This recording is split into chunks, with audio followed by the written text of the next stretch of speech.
আল্লাহ যদি মানুষকে রিজিক দেয়, কেউ এটা ঠেকাইতে পারে না। একটা মানুষ কেক ব্যবসা করে রাস্তায় দাঁড়ায় এত কষ্ট করে সে কেক বিক্রি করতেছে, তার রিজিকের ব্যবস্থা করে দিছে আল্লাহ, আর সে চেষ্টা করতেছে। আর তোরা কি করতেছিস ভাই? ওর পিছনে লেগে আসিস। নিজেদের কোনো কাজ কাম নাই, নিজেদের কোনো যোগ্যতা নাই, শুধু অন্যেরটা নিয়ে খুঁচে করতে পারলে মানে খুব ভাল লাগে।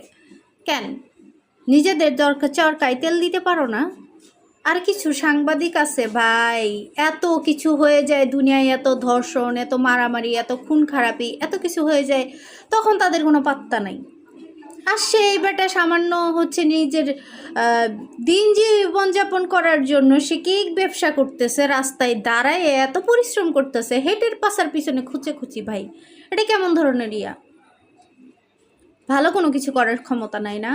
বেটা তো ঠিকই প্রমাণ দিয়ে দিল যে সে নিজে কতটা কষ্ট করে আর নিজে কতটা যোগ্যতা আছে। তোদের তো কিছু নাই। কখনো মানুষের রিজিক নষ্ট করেন না, ঠিক আছে? ভালো হয়ে যান সবাই।